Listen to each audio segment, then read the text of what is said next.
The awakening. The sensor array blinked with unusual patterns, catching the attention of Vexer, a Krell salvage operator working the Outer Rim territories. His six-fingered hands moved across the holographic interface, trying to make sense of what his equipment was showing him. The readings indicated massive metallic structures ahead, far larger than any asteroid cluster should be. His ship, the Prophet Seeker, had been scanning this empty sector for weeks without finding anything valuable. Now, suddenly, his screens were filled with contacts. Vexer adjusted the long-range scanner, his yellow eyes narrowing with concentration. The objects were not natural formations.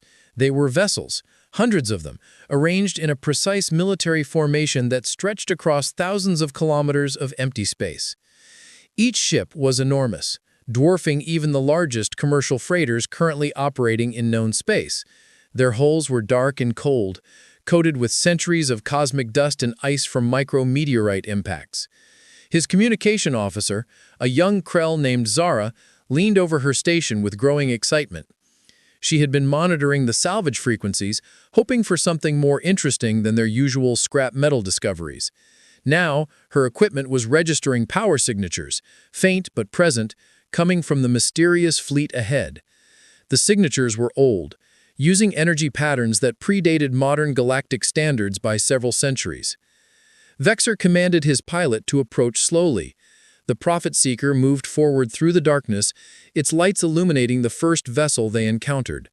The ship was cylindrical in design, over 2 kilometers long, with multiple rings rotating slowly around its central axis.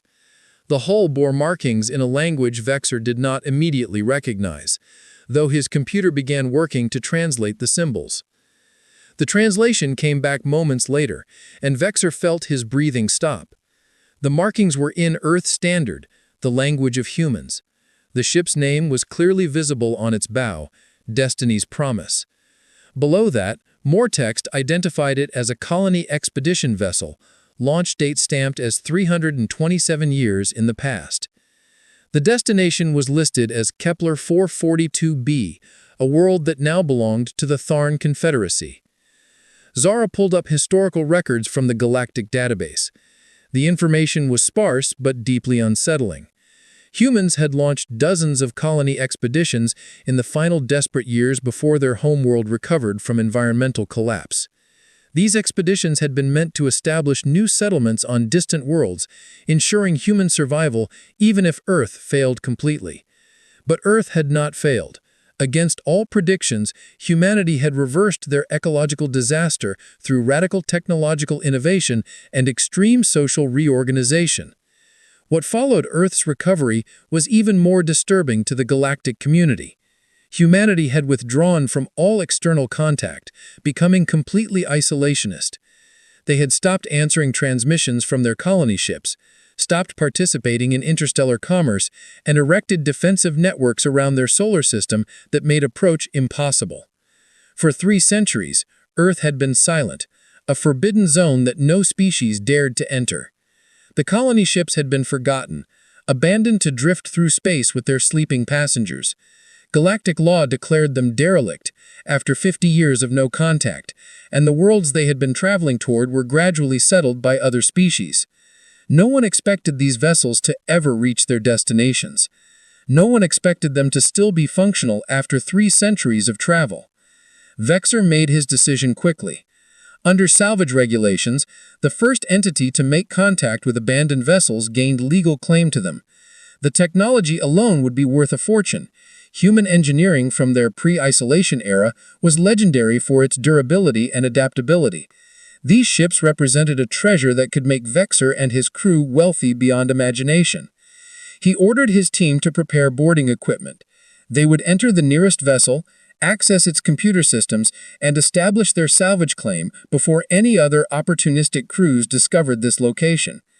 Zara expressed concern about reviving hibernating beings without proper medical protocols, but Vexer dismissed her worries. The ship's own systems would handle the revival process safely. They simply needed to activate the emergency awakening sequence. The boarding took 2 hours to prepare. Vexer selected 3 crew members to accompany him, all experienced with alien vessel layouts and computer systems. They approached the Destiny's Promise in a small shuttle, searching for an access point compatible with their equipment.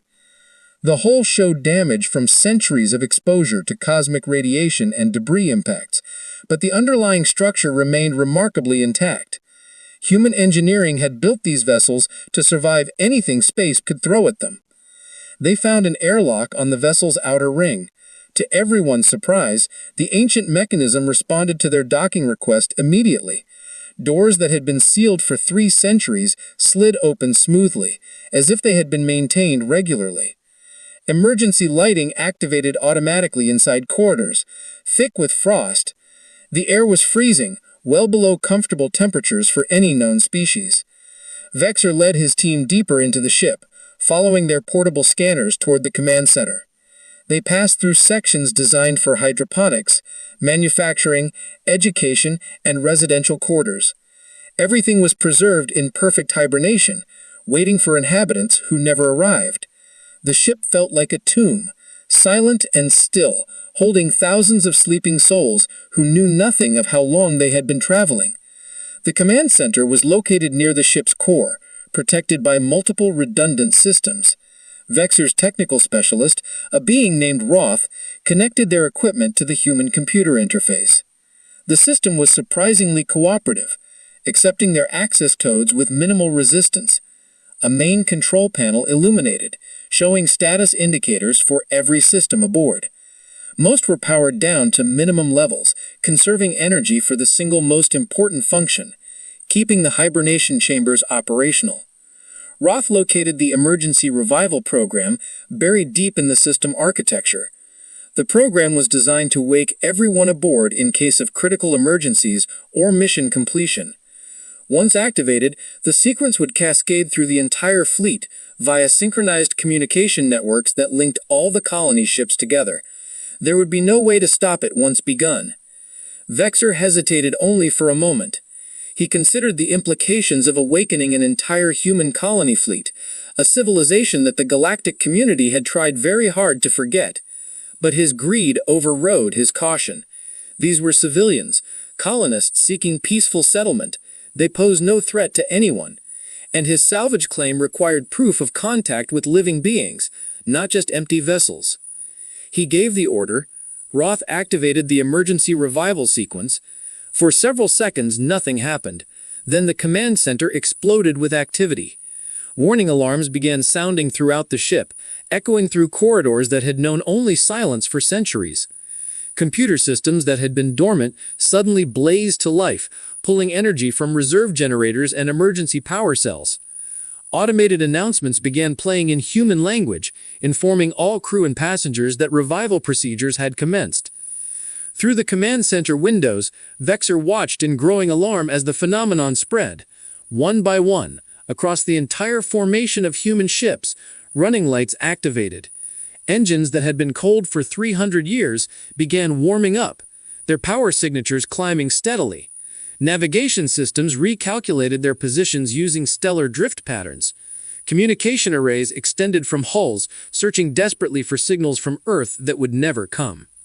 Deep within the Destiny's Promise, in chambers stacked like honeycomb cells throughout the massive vessel, thousands of crystal and hibernation pods began their revival process. Warming sequences engaged, carefully raising the temperature of frozen human bodies at precisely controlled rates to prevent tissue damage.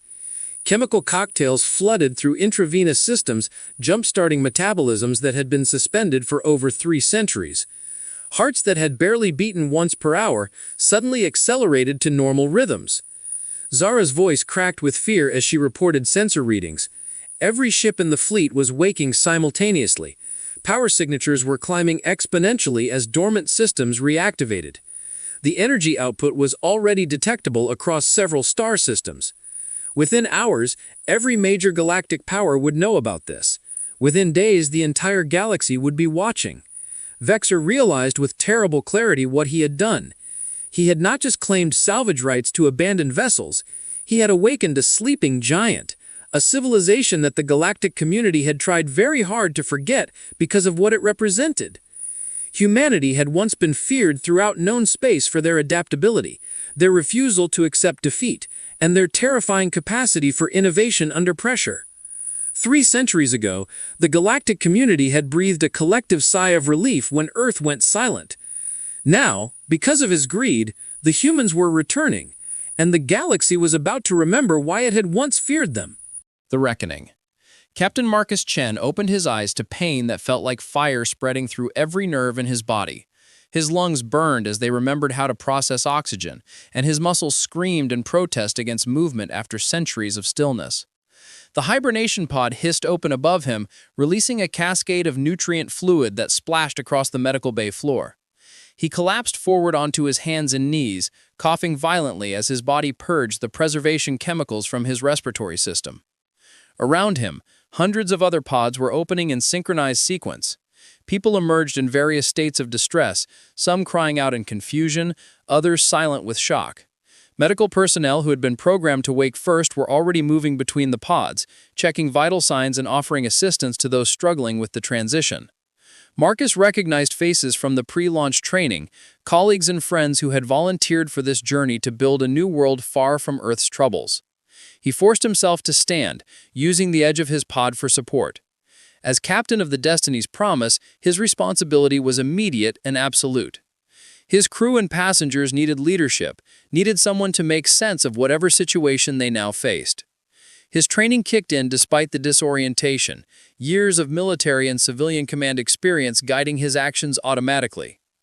A medical technician approached him, a woman named Dr. Sarah Kim who had been the ship's chief medical officer. Her face showed the same confusion and pain everyone else was experiencing, but her hands were steady as she performed a quick examination. She confirmed that his revival had completed successfully, with no signs of cellular damage or neurological impairment. All vital signs were within acceptable parameters for someone emerging from long-term hibernation. Marcus demanded an immediate status report.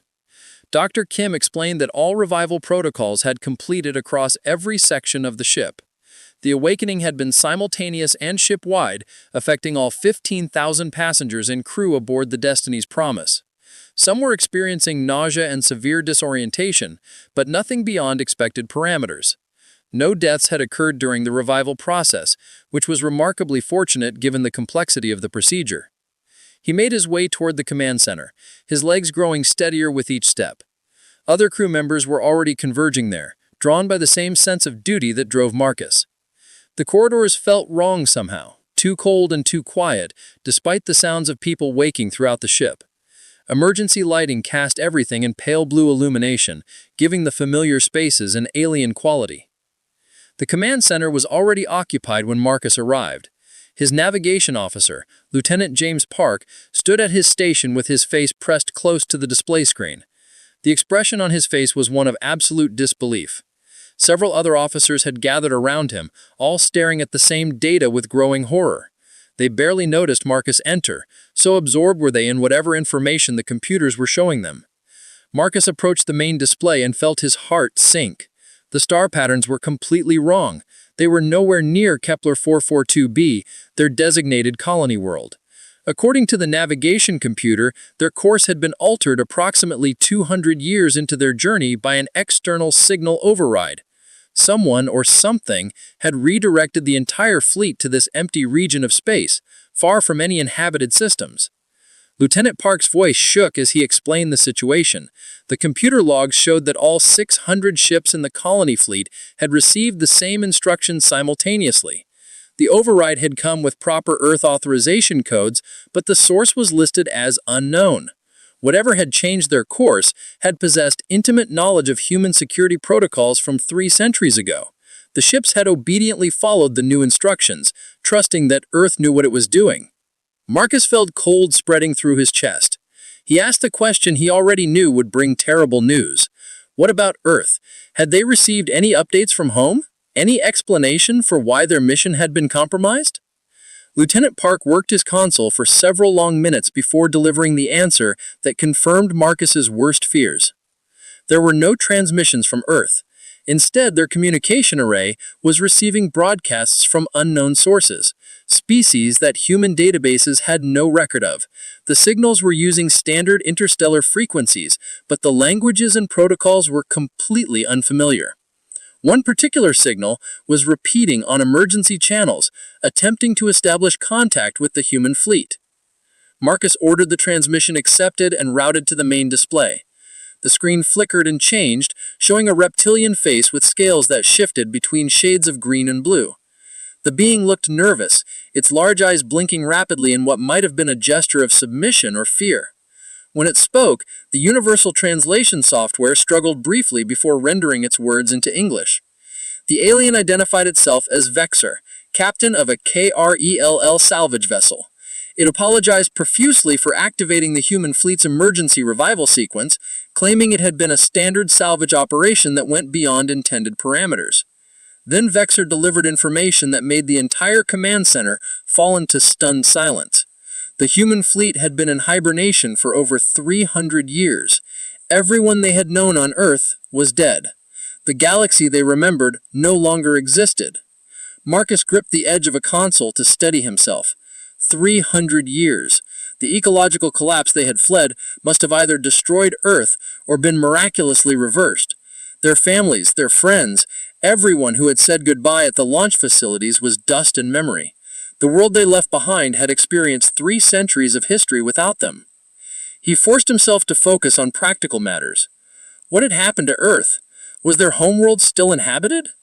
Vexor hesitated before answering, clearly uncomfortable with the information he was about to share.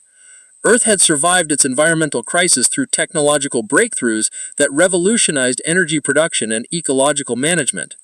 But following their recovery, humanity had become completely isolationist, severing all contact with external civilizations and abandoning their colony expeditions.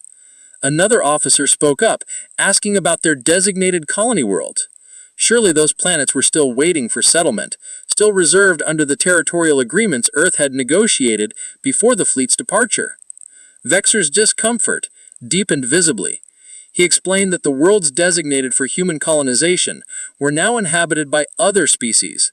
The Krell Consortium, the Tharn Confederacy, and the Vrax Collective had divided former human territorial claims after Earth withdrew from galactic affairs. Under interstellar law, uninhabited worlds could be claimed by any species capable of reaching them after 50 years of abandonment. Marcus felt rage building beneath his shock. Aliens had stolen their worlds, their future, everything they had sacrificed to achieve. 600 ships full of people who had given up everything for a promise of new homes now had nowhere to go. They were refugees in a galaxy that had moved on without them, unwanted remnants of a civilization that no longer cared about their fate. The communication system chimed with an incoming transmission, tagged as Priority Alpha. Marcus accepted it, and the display split to show Admiral Rebecca Torres, the overall expedition commander. She looked exactly as Marcus remembered from the pre-launch briefings, though her expression showed the same devastation everyone else was experiencing. Her eyes were hard with determination, despite the shock, the look of a leader who refused to break no matter what the universe threw at her. Admiral Torres addressed all ship captains simultaneously. She confirmed that she had received the same information from the Krell salvage crew. 300 years had passed. Earth had abandoned them. Their colony worlds were occupied by alien civilizations, but she was not accepting defeat. She ordered all vessels to immediate defensive formation, spacing themselves to provide maximum tactical coverage and mutual support. Several captains protested the order. The Krell seemed peaceful, and aggressive posturing might provoke unnecessary conflict. Admiral Torres cut them off sharply. The Krell had activated their systems without permission, she pointed out. They were already broadcasting the human fleet's position across their communication networks. Every government in this region would know about 600 human vessels within hours. The fleet needed to be prepared for any response, friendly or hostile. Marcus understood her reasoning completely. 600 ships appearing suddenly would concern any galactic power. They represented an unknown variable, a potential threat to whatever political order had developed over the past 3 centuries. The galaxy would either try to help them or try to eliminate them, and they needed to be ready for either possibility. One captain asked the question weighing on everyone's mind.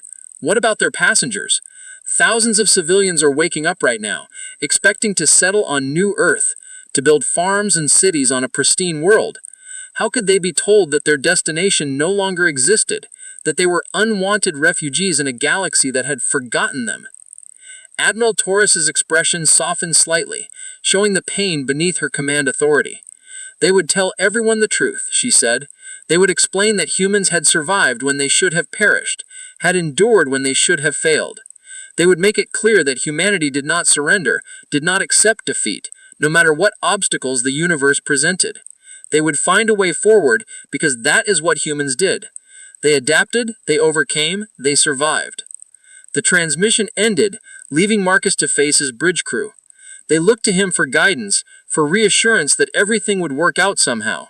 But Marcus had no easy answers. He had only determination and the knowledge that 600 ships full of humans represented a formidable force if properly organized and led. Lieutenant Park approached him quietly, carrying a datapad. While Marcus had been speaking with Admiral Torres, Park had discovered something unusual in the ship's database. Files that had not been there before launch were now accessible. Detailed technical specifications for equipment stored throughout their cargo sections. The files indicated that agricultural processors could be reconfigured for advanced manufacturing.